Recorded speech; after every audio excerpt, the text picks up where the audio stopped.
Hola a todos, voy a haceros una explicación sobre el tema que estamos tratando de la materia y la energía, que forma parte de los contenidos de primaria y que se da a lo largo de varios cursos. Por lo tanto, algunas cosas os sonarán porque el bloque de contenidos de materia y energía se da también en segundo, tercero, cuarto, etcétera. Entonces, cuando hablamos de la materia, ya hablamos en clase que era todo lo que se podía pesar y medir, es decir, todo aquello que es observable. Y sabéis ya de otros cursos que la materia pasa por una serie de estados.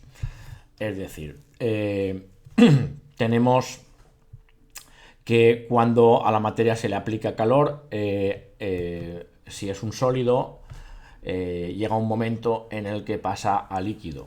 Esto no, daos cuenta que no ocurre solamente con el agua, ocurre también, por ejemplo, incluso con los metales, es decir, el hierro llega un momento en el que se funde y pasa a ser líquido.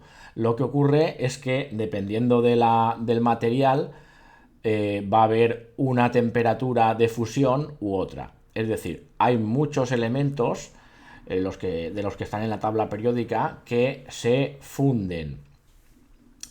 Entonces, me están mandando cosas que no tendrían que estarme mandando porque no es la hora. Eh, Así uno pierde el hilo. Perdonad.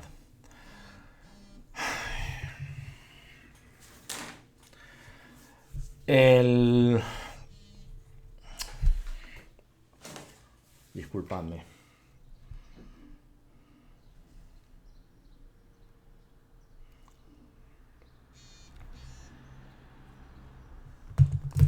Son las 12:10. Decía que cuando pasa muchos de los elementos de la tabla periódica están en estado líquido o sólido. Y entonces si son sólidos le aumentas a su punto de fusión la temperatura, se pasan a estado líquido. También hay gases que, por ejemplo, el nitrógeno, que si haces el proceso contrario, que es el de de bajar la temperatura lo suficiente, llega un momento que hay gases que pasan a estado líquido, por ejemplo, el nitrógeno líquido. Eh,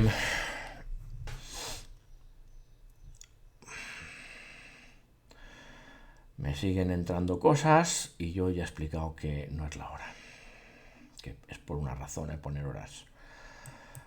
Bueno, entonces, en el caso del agua, pues vemos que el estado sólido es lo que conocemos como hielo y esto ocurre a partir de los 0 grados. A partir de los 0 grados a nivel del mar.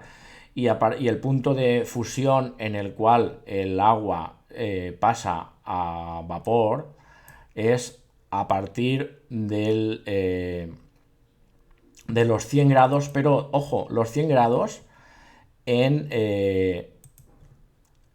solamente a nivel del mar. Es decir, esto es importante porque si estás en una montaña muy alta, hará falta menos temperatura para que alcance el punto de ebullición. Daos cuenta que en el paso de líquido a gas, la vaporización se puede dar en realidad dos procesos, la evaporación o la ebullición. La diferencia es que en la evaporación es un proceso que ocurre más lento, pero sobre todo lo que ocurre es que no se hacen burbujas porque no alcanza una presión superior a la del aire. En cambio, en la ebullición sí, ¿vale?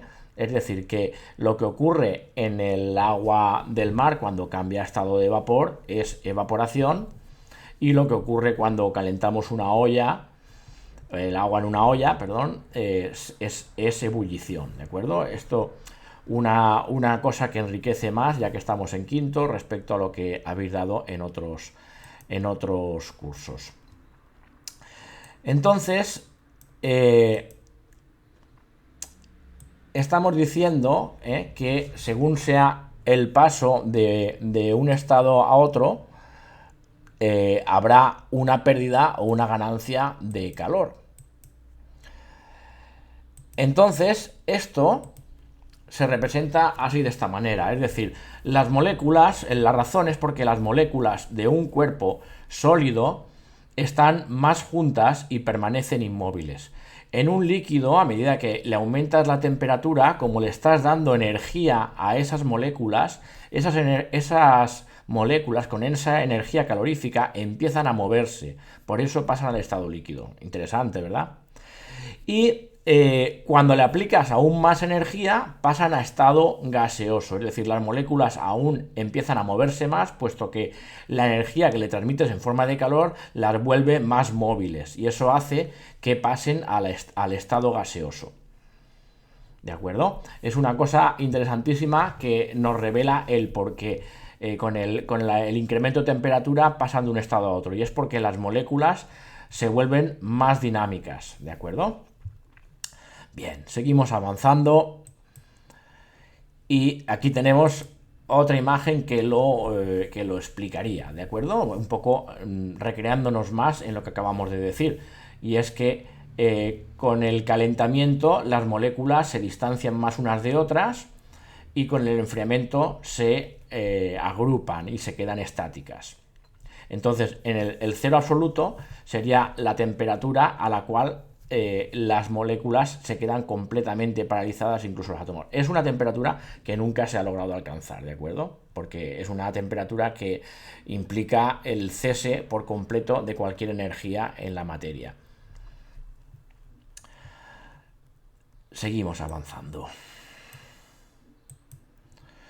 Entonces, tal como hemos dicho, aquí vemos un poco resumido una imagen que ya os sonará, es decir, la temperatura de 0 grados se decidió precisamente porque era la temperatura a la cual el agua pasaba a congelarse. Es decir, que no es casual, sino que los 0 grados centígrados se haya decidido que son los 0 grados centígrados es porque se comprobó y se tomó como punto de 0 grados el punto en el cual el agua se congela. Y por contra, el punto en el que el agua pasa al estado de gas, al estado gaseoso, a vapor, ahí se establecieron los 100 grados. Entonces la escala ya se hizo pam, pam, pam, pam, pam, repartiendo grados, ya dividiendo eso en 100 partes iguales, es decir, fraccionándolo, que eso ya sabéis lo que es. Seguimos para adelante.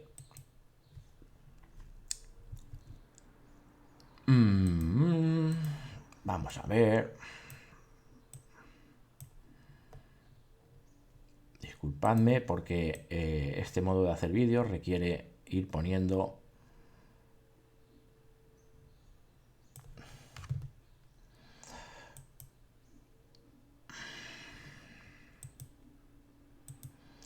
bien. Entonces hemos visto los cambios de estado, ¿vale? Y ahora vamos a ver otro elemento hoy, y es las propiedades, ¿de acuerdo? Entonces las propiedades, tenéis esto que os he pasado, ¿vale? Bien, yo aquí he puesto propiedades físicas de la materia. En realidad estas, las que están aquí, la mayoría son propiedades mecánicas. Lo que pasa que no os he puesto mecánicas para que no os liasis, porque mecánico quizá entendéis pues el tema de un taller mecánico y cosas así. Entonces yo ahora voy a hacer la distinción para que sea más fácil. Entonces, entre las propiedades mecánicas de la materia, diríamos la dureza, la tenacidad contra la fragilidad, es decir, el extremo opuesto a la tenacidad es la fragilidad, por eso pongo tenacidad versus fragilidad. Vamos a ver que una cosa que, me detengo aquí un momento, pensad que una cosa que siempre atribuís a que algo es duro, en realidad lo que estáis diciendo es que es tenaz. Es decir, la dureza consiste en la capacidad de un elemento rayar a otro, ¿vale? Os recomiendo que busquéis en Google lo que es la tabla de Mohs, M-O-H-S, y veréis que hay una escala de 10 elementos que uno raya el otro, siendo el más duro el diamante, porque raya a todos los demás minerales de la naturaleza. Lo que ocurre es que esa dureza, es decir, esa capacidad de rayar él a los otros y los otros no rayarlos a él, no hay que confundirlo con la tenacidad, que es otra cosa diferente. Os pongo otra imagen. ¿Veis? Aquí tenemos algunas representadas con una imagen, ¿vale? Entonces la tenacidad es la resistencia a ser roto, a ser fraccionado, a ser hecho pedazos. Esto lo podemos ver que ocurre en el caso de muchos metales que tienen esa dificultad a la hora de ser partidos en trozos. Entonces,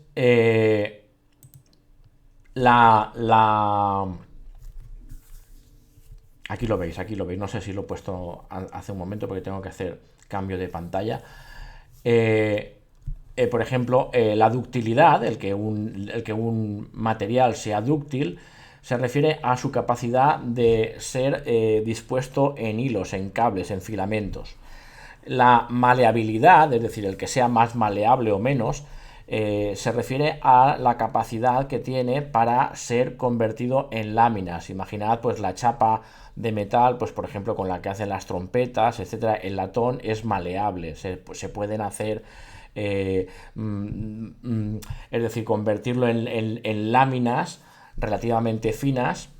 Y el caso más extremo que habéis visto es las láminas de oro que yo llevé a clase, que veíais que podían hacerse, la maleabilidad del oro es tanta que se pueden hacer laminitas tan finas que simplemente respirar encima se vuelan, y eso que el oro es muy pesado. Entonces el oro es el metal más maleable de los que se conocen, o bueno, de los que yo conozca.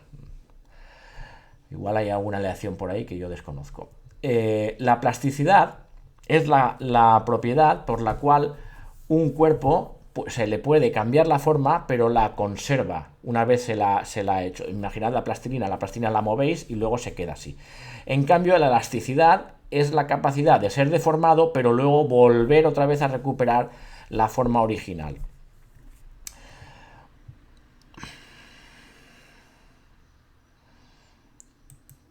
Entonces, vemos aquí que la dureza, vuelvo a repetir, es la capacidad que posee un material para rayar a otro. Por eso os pone aquí el dibujo el caso del diamante.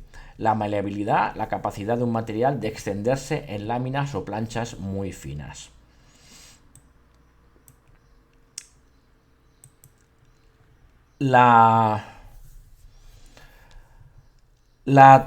Seguimos la tenacidad, y aquí pone baja tenacidad, pero lo correcto sería poner fragilidad. Es tenacidad, la capacidad que tiene, que posee un material para soportar un golpe sin romperse ni deformarse, por ejemplo el acero. Y la fragilidad o baja tenacidad, la capacidad que tiene un material para romperse con facilidad, por ejemplo el vidrio.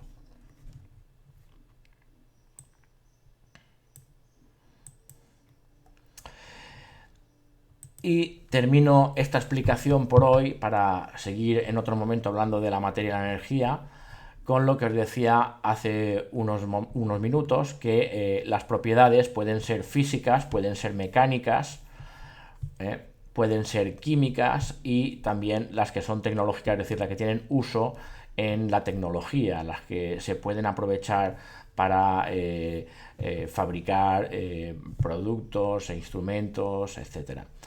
Entonces, a vosotros lo que ahora más os interesa es el tema de conocer las propiedades físicas y las propiedades mecánicas. Dentro de las propiedades físicas están las eléctricas, que una es la conductividad, que os la he mostrado en el listado de propiedades que os he hecho yo, y que es en el que ahora quiero que al principio hagamos, digamos, hincapié, ¿vale? Es decir, que a ver, que estoy intentando moverlo.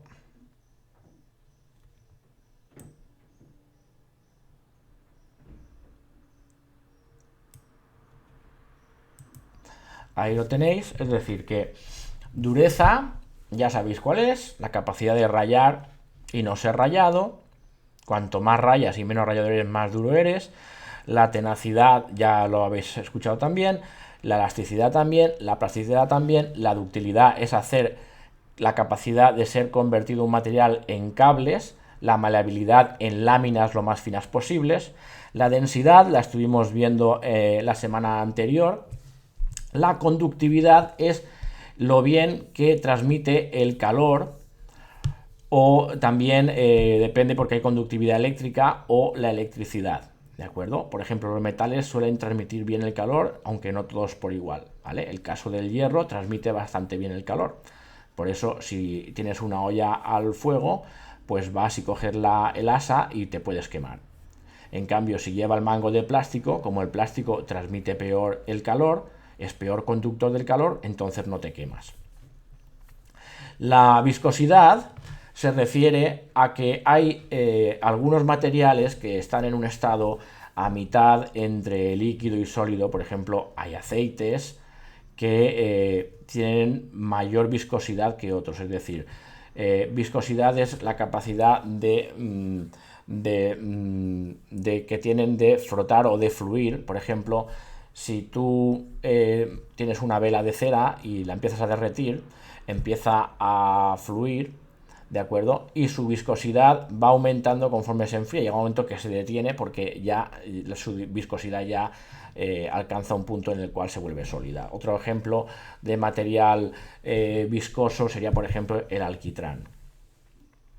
Y luego, pues que cada material tiene unas temperaturas de fusión y de ebullición y evaporación, que eso ya lo hemos hablado.